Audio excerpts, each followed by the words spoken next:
दोस्तों आपको हमारी ऐप विष्णु इकोनॉमिक्स स्कूल पर इकोनॉमिक्स से रिलेटेड 250 कोर्सेज मिलेंगे जो कि डिफरेंट यूनिवर्सिटी के इकोनॉमिक्स ऑनर्स और एम इकोनॉमिक्स के कोर्स सिलेबस के अकॉर्डिंग है। इसके अलावा यूजीसी नेट का सिलेबस हम आप बच्चों को प्रोवाइड कराते हैं, यूपीएससी इकोनॉमिक्स ऑप्शनल का, इंडियन इकोनॉमिक्स सर्विसेज के। इसके अलावा डिफरेंट स्टेट बोर्ड में पीजीडी इकोनॉमिक्स की जो वैकेंसी निकलती है उनके भी हम सिलेबस प्रोवाइड कराते हैं। तो ये सारे के सारे कोर्स आपको हमारी ऐप विष्णु इकोनॉमिक्स स्कूल में मिलेंगे। तो इस वीडियो में हम एक बहुत ही इंपॉर्टेंट टॉपिक डिस्कस करने वाले हैं जिसको बोलते हैं संतापकारी वृद्धि, इमराइजिंग ग्रोथ। तो संतापकारी वृद्धि के बारे में हम डिटेल में समझेंगे। बच्चों पहले मैं आपको इसका वर्ड मीनिंग बता देता हूं। संताप का मतलब है दुख, यहां पे संताप का मतलब है दुख, और संतापकारी का मतलब दुखदाई। तो संतापकारी वृद्धि का मतलब दुखदाई वृद्धि, यानी कि ऐसी समृद्धि, ऐसा विकास जो किसी व्यक्ति को दुख लेकर आता है, अर्थव्यवस्था में बुरा लेकर आता है, उसको बोलते हैं संतापकारी वृद्धि। तो बच्चों संतापकारी वृद्धि का जो विचार है वो जगदीश भगवती जी के द्वारा दिया गया। तो बच्चों इससे पहले हमने इमराइजिंग ग्रोथ के बारे में पढ़ा हुआ है। इसके अलावा हमने पढ़ा है किस तरीके से ग्रोथ जो है वो किसी भी देश के डेवलपमेंट के इंजन के रूप में काम करता है। तो वो वीडियो भी हमने ऑलरेडी बनाई हुई हैं, तो उनका रेफरेंस भी इस वीडियो में यूज़ होगा। हालांकि वो वीडियो में से कुछ वीडियो हमारी आपको एप्लीकेशन विष्णु इकोनॉमिक्स में ही मिलेंगी। तो बच्चों अगर आप यूपीएससी की तैयारी कर रहे हो, यूपीपीसीएस की तैयारी कर रहे हो, या किसी और स्टेट पीसीएस की तैयारी कर रहे हो, इसके अलावा अगर आप यूजीसी नेट की तैयारी कर रहे हो, तमाम तरीके के कोर्सेज हम आपको इकोनॉमिक्स के लेवल पे हम आपको प्रोवाइड कराते हैं। तो आप चाहें तो वो भी वीडियो हमारी एक्सेस कर सकते हो आप एप्लीकेशन के माध्यम से, और वीडियो हमारी हिंदी और इंग्लिश दोनों में ही अवेलेबल है। तो बच्चों यहाँ पर हम आपको इमराइजिंग ग्रोथ के बारे में बता रहे हैं।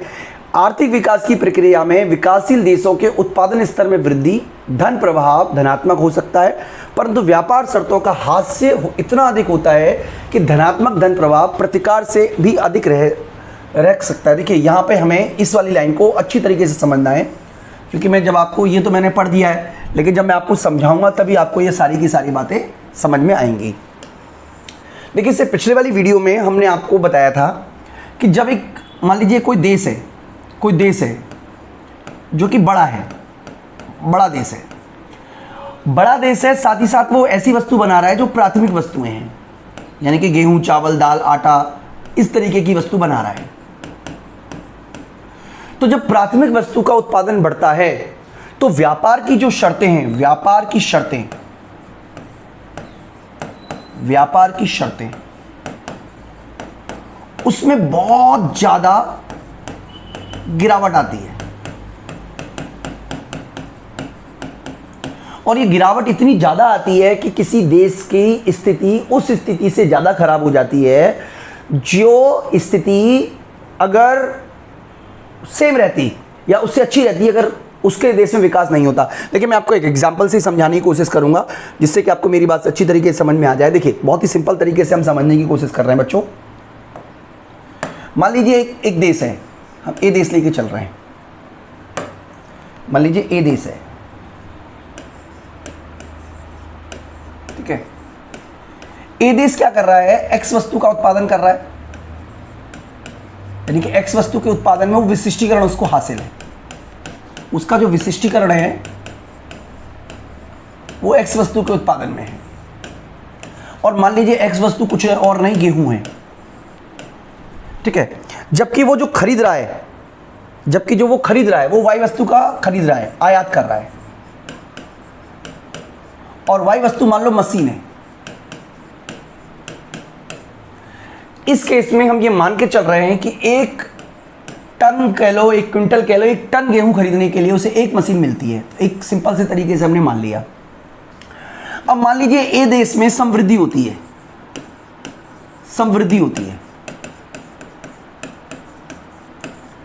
तो समृद्धि का असर पॉजिटिव पड़ेगा, किस पे पॉजिटिव पड़ेगा, वेल्थ इफेक्ट पर, यानी कि उत्पादकता बढ़ेगी। तो समृद्धि का असर जो हमारी संपत्ति प्रभाव है, जो धन प्रभाव है, उस पर पॉजिटिव पड़ेगा क्योंकि उत्पादकता बढ़ती है, सकारात्मक पड़ेगा, ठीक है। लेकिन समृद्धि की वजह से क्या हुआ कि जो गेहूं उत्पादन था, पहले मान लीजिए गेहूं का उत्पादन हो रहा था 100 टन का, लेकिन अब जो गेहूं का उत्पादन है वो होने लगा 1000 टन का। अब आपको पता है गेहूं की मांग तो बेरोजगार होती है, इसकी वजह से जो गेहूं की कीमत पहले 100 रुपये थी, अब वो गिरकर मान लीजिए 20 रुपए हो गई। ठीक है, इसका मतलब ये हुआ कि जो व्यापार की शर्त पहले 1:1 थी, यानी कि अगर आप चाहते थे एक गेहूं खरीदकर, मतलब एक तरीके से एक गेहूं के बदले आपको एक गेहूं के बदले एक मशीन मिल जाता, अब आपको 1/5 हो गई। इसका मतलब अगर आप चाहते हो एक मशीन खरीदना तो आपको 5 गेहूं देने पड़ेंगे। यानी कि इस स्थिति में आपकी आर्थिक स्थिति इतनी ज़्यादा खराब हो जाएगी कि समृद्धि करने से पहले आप ज़्यादा अच्छी स्थिति में होते। इसका मतलब ऐसा एक देश, देखिए ये हाइपोथेटिकल कंडीशन तो आप इसको नहीं बोल सकते हो, बल्कि एक तरीके से ये थ्योरिकल कंडीशन है, यानी कि रियल लाइफ में ऐसा नहीं होता बच्चों, प्रैक्टिकल लाइफ में ऐसा नहीं होता, लेकिन थ्योरिकली ऐसा पॉसिबल है कि एक देश समृद्धि करे और समृद्धि करने के बाद उसकी व्यापार की शर्तों में इतनी ज़्यादा कमी देखने को मिले कि उसकी आर्थिक स्थिति उससे खराब हो जाए जितनी उसकी समृद्धि से पहले था। यानी कि समृद्धि उस देश के लिए खतरनाक साबित हुई, समृद्धि उस देश के लिए नुकसानदायक साबित हुई और समृद्धि उस देश को तबाह कर दिया, आप ऐसे भी बोल सकते हो। तो इस कंडीशन को हम बोलेंगे एक तरीके से संतापकारी वृद्धि, संतापकारी समृद्धि। यानी कि संप्रातकारी समृद्धि कब कहलाएगा? देखिए मैं आपको यहां पे सेंटेंस जो लिखा है वो पढ़ा देता हूं कि आर्थिक विकास की प्रक्रिया में विकासशील देश के में उत्पादन स्तर में वृद्धि और धन प्रभाव, यानी कि उत्पादन स्तर में क्या हुई है? वृद्धि हुई है और धन प्रभाव सकारात्मक होते हैं। तो ये तो हमने पढ़ लिया कि उत्पादकता बढ़ रही है, परंतु उसकी व्यापार शर्तों में हास्य इतना अधिक हो जाता है, यानी कि व्यापार शर्तों में कमी इतनी अधिक हो जाती है कि जो हमारा धन प्रभाव है उसका जो पॉजिटिव इफेक्ट है वो खत्म हो जाता है। यानी कि उत्पादकता बढ़ने की वजह से, उत्पादन बढ़ने की वजह से जो लाभ मिलना चाहिए था वो नहीं मिल पाया, क्योंकि व्यापार की शर्तों में बहुत ज़्यादा खराबी आ चुकी है। अन्य शब्दों में पहले की तुलना में बुरी अवस्था में आ जाता है, यानी कि एक कोई भी देश पहले से बुरी अवस्था में आ जाता है और उस देश के कल्याण में कमी देखने को मिलती है। इसी को जगदीश भगवती जी ने संतापकारी समृद्धि कहा। बच्चों मैं डायग्राम के थ्रू भी आपको समझा दूंगा, आप बिल्कुल चिंता मत कीजिएगा, समझ में आ जाएगा। बेसिकली आपको ये समझना है कि एक देश, मान लीजिए एक देश है, अगर वो कल्याण के इस स्तर पे था, ये कल्याण का स्तर है, तो समृद्धि के बाद वो कल्याण के निचले स्तर पर आ गया। इसको कहा उन्होंने संतापकारी समृद्धि, यानी कि कल्याण का निचला स्तर आपको मिल रहा है आर्थिक समृद्धि के बाद, इसीलिए उसको संतापकारी वृद्धि कहा गया है। और इसकी वजह क्या है? इसकी वजह कारण क्या है? इसका कारण है व्यापार शर्तों का हास्य, व्यापार शर्तों का हास्य। यानी कि व्यापार शर्तों में इतनी ज़्यादा गिरावट आ गई है कि बहुत नुकसान हो गया है बच्चों। तो कुछ अजम्पशन हम ले लेते हैं जिससे कि हम अपने कंसेप्ट को अच्छी तरीके से समझ सकें। एक तो मान लेते हैं कि दो देश है, ए देश और बी देश, ए घरेलू देश है और बी विदेश है। इसके अलावा घरेलू देश में वृद्धि अनुभव करता है, जबकि बी देश की वास्तविक उत्पादन में कोई वृद्धि नहीं होती, यानी कि जो भी समृद्धि होती है वो घरेलू अर्थव्यवस्था में हो रही है, जो विदेशी अर्थव्यवस्था है उसमें कोई वृद्धि नहीं हो रही है। इसका मतलब मशीन का उत्पादन नहीं बढ़ रहा है, गेहूं का उत्पादन बढ़ रहा है। इसके अलावा दो वस्तुएं, एक्स वस्तु और वाई वस्तु, आप चाहे गेहूं और मशीन मान लीजिएगा। एक्स वस्तु ए निर्यात योग्य है, जबकि वाई वस्तु ए के लिए आयात योग्य है, यानी कि मशीन का देश आयात कर रहा है और गेहूं का निर्यात कर रहा है। संसाधनों का पूर्ण उपयोग हो रहा है, तकनीकी उन्नति नहीं होती, यानी कि तकनीक को हम तटस्थ मान के चल रहे हैं। इसके अलावा उत्पादन साधन दो देशों के बीच गतिशील है, यानी कि आप एक साधन को एक जगह से दूसरी जगह भेज सकते हो, किसी तरीके का कोई इशू नहीं है बच्चों। इसके अलावा वृद्धि के कारण ए देश में जो अमेंडमेंट होता है साधनों का, वो श्रम की पूर्ति में वृद्धि करता है, यानी कि श्रम है और श्रम ही बढ़ती है। तो इसके बाद बच्चों हम एक आपको डायग्राम के थ्रू इसको समझाएंगे कि ये जो डायग्राम है जगदीश भगवती जी इस डायग्राम के थ्रू किस तरीके से हमें ग्रोथ के कंसेप्ट को समझाने की कोशिश कर रहे थे बच्चों। तो मैं आपको बिल्कुल सिंपल तरीके से समझाने की भी कोशिश करूंगा। देखिए संतापकारी समृद्धि के कंसेप्ट को अब हम आपको एक डायग्राम के माध्यम से समझाने की कोशिश करेंगे और ये डायग्राम भी आपको सल्वाडोर सर की बुक में मिल जाएगा, तो आप चाहो तो वहाँ पे जाके भी इसको देख सकते हो। हालांकि वहाँ पे आपको इंग्लिश में ही मिलेगा और यहाँ पे मैं आपको सिंपल सरल भाषा में आपको समझाने की कोशिश कर रहा हूँ, जिससे कि आपको मेरी बात अच्छी तरीके से बच्चों समझ में आ जाए। ठीक है, चलिए मैं आपको समझाने की कोशिश करता हूं। मान लीजिए एक देश है, मान लीजिए ए देश है और वो ए देश में जो व्यापार की शर्तें हैं, व्यापार की शर्त जो है वो है 1:1। इसका मतलब वो 60x को आयात करता है तो उसको 60y का निर्यात करना पड़ेगा, ये हमें समझना है। अगर समृद्धि होती है एक देश में, क्या होती है? समृद्धि होती है, समृद्धि होती है। तो समृद्धि के बाद क्या होता है बच्चों? समृद्धि के बाद होता यह है कि उस देश में जो व्यापार की शर्तें हैं, व्यापार की शर्तें वो उस देश के खिलाफ हो जाती है, यानी कि 1/5 आपका हो गया। इसका मतलब ये हुआ बच्चों, अगर आप सिंपल शब्दों में समझना चाहें, जैसा कि देखिए इस डायग्राम में बता रखा है, देखिए ये हमारा उत्पादन का लेवल है और ये हमारे उपभोग का लेवल है। इसका मतलब ये हुआ कि अगर हम 100 निर्यात करेंगे 100x का, x वस्तु का, तो हम आयात कर पाएंगे 20y का। यानी कि अब हम देखते हैं, अब हम ये देखने की कोशिश करते हैं कि समृद्धि का फायदा हुआ या नुकसान हुआ एक देश की अर्थव्यवस्था को, एक देश को। तो समृद्धि से पूर्व, यानी कि जब एक देश ने विकास नहीं किया है, समृद्धि से पूर्व की स्थिति की हम डिस्कस कर रहे हैं, तो उस केस में एक देश 60, मान लीजिए हाँ, समृद्धि से पूर्व एक देश कितना उत्पादन कर रहा था? एक देश मान लीजिए उत्पादन कर रहा था 130x का प्लस, जैसा कि हम हर बार बच्चों वही चीज़ हम समझते आए 20y का। ये बच्चों समृद्धि से पूर्व की स्थिति है हमारी। इसमें से अगर हम सही तरीके से समझें तो इसमें से जो हमारा है निर्यात, वो 60x का निर्यात हो जाता है और 60y का हम आयात कर लेते हैं। इसका मतलब ये हुआ कि 70x और 80y, ये कॉम्बिनेशन हमारे पास है, यानी कि इतनी गुड्स हम रखते हैं अपने पास में। तो ये तो समृद्धि के पूर्व की स्थिति हो गई। समृद्धि के बाद क्या हुआ?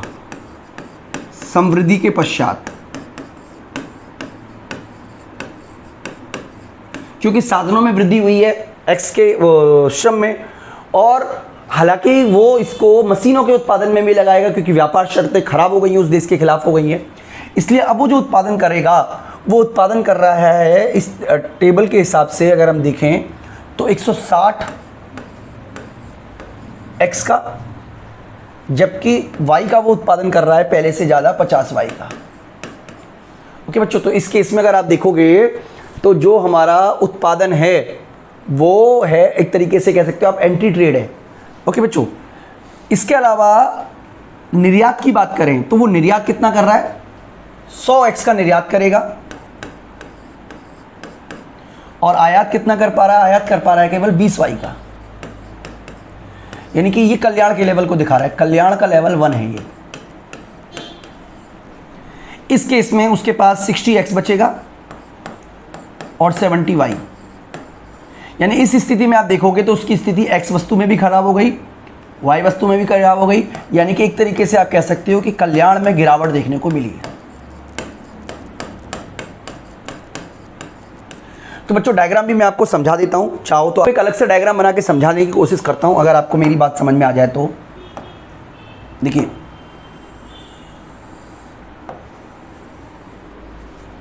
यहां पे हम लिख देते हैं x वस्तु, यहां पे लिख देते हैं y वस्तु।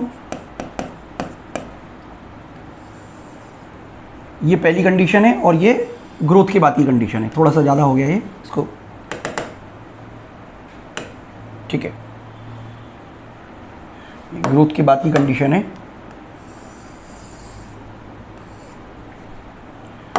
और ये वाली लाइन मान लीजिए हमारी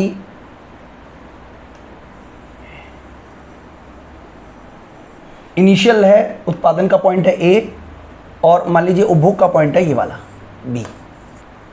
ठीक है जी, यानी कि ये हमारे उत्पादन का पॉइंट है। यानी कि अगर हम टेबल के थ्रू ही समझें तो 130 हम x का उत्पादन कर रहे हैं, जबकि 20 y का उत्पादन कर रहे हैं। इसमें से हम 70, और ये आप मिला लीजिएगा क्योंकि एग्जैक्ट पॉइंट नहीं आ रहा है, लेकिन कहने का मतलब ये हुआ कि ये हमारे उपभोग का पॉइंट है, ये हमारे उत्पादन का पॉइंट है। ठीक है, तो हम इसको हटा रहे हैं, ये सिंपल तरीके से समझ लीजिए। समृद्धि के बाद बच्चों क्या हुआ कि आपका जो टर्म ऑफ ट्रेड है वो इस तरीके से हो गया, ये वाला,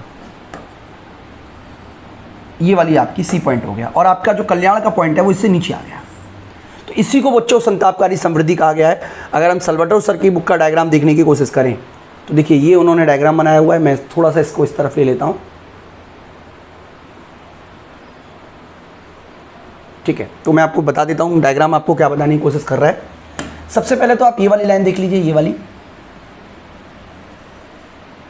और ग्रोथ के बाद लाइन आपकी ये वाली हो गई है।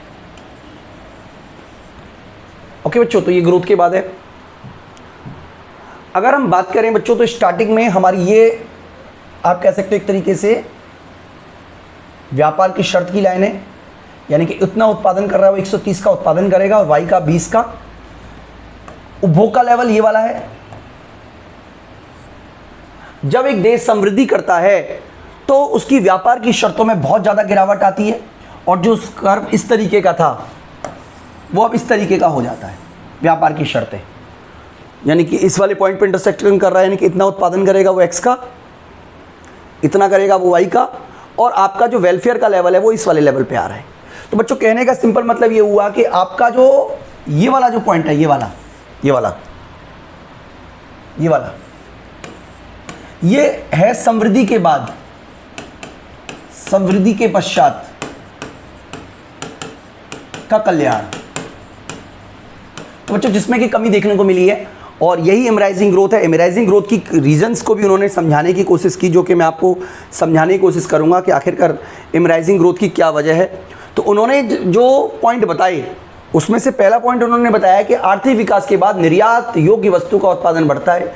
तो निर्यात योग्य वस्तु जो है वो बहुत ज़्यादा बढ़ता है। एक तरीके से आप कह सकते हो निर्यात जो वस्तु कर रहे हो आप उसका उत्पादन बहुत ज़्यादा बढ़ जाता है। निर्यात वस्तु की जो मांग है उसकी लोच बेरोजगार है, यानी कि विदेशों में उसकी मांग अगर ज़्यादा कीमतें बढ़ेगी, ज़्यादा उत्पादन बढ़ेगा, जिसकी मांग बेरोजगार होगी अगर उसका ज़्यादा उत्पादन होगा तो कीमतों में कमी देखने को मिलेगी। अंतर्राष्ट्रीय कीमतों को प्रभावित करने के लिए देश काफ़ी बड़ा है। देश के कल्याण निर्यात से जुड़ा है, यानी कि निर्यात का स्तर ज़्यादा होगा तो कल्याण पर इसका असर पड़ेगा, ये हम मान के चल रहे हैं। इसके अलावा देश जो है वो प्राथमिक वस्तु का निर्यात करने वाला देश है। तो बच्चों यही सारी वजह है, यानी कि अगर प्राथमिक वस्तु नहीं बेच रहा होता तो हो सकता है उसके देश में कभी भी ये इमराइजिंग ग्रोथ नहीं आती। आमतौर पर ये देखा गया है बच्चों कि जो भी देश हैं विकासशील उनको ट्रेड से उतना फ़ायदा नहीं मिला है। लेकिन अगर हम समराइज़ करने की कोशिश करें इस पूरे के पूरे थ्योरी को, तो बच्चों अंतर्राष्ट्रीय व्यापार से अधिकांश देशों को लाभ हुआ है। ऐसे बहुत सारे एम्पेरिकल स्टडी की गई हैं जिसमें हमें ये भी पता चला है कि कई देश जिन्होंने इंपोर्ट सब्स्टिट्यूशन का सहारा लिया उनको कोई बहुत फ़ायदा नहीं मिला है। कई सारे देशों में तो बल्कि इसका नेगेटिव असर पड़ा है, यानी कि उनके द्वारा जो रुकावट की गई अंतर्राष्ट्रीय व्यापार में उनका उन देशों को बहुत फ़ायदा नहीं हुआ है। तो बच्चों इस वीडियो में तो मैं आपको इतना ही करा रहा हूँ। मैं उम्मीद करता हूँ को कंसेप्ट समझ में आया होगा। इस वीडियो में इतना ही। Thank you.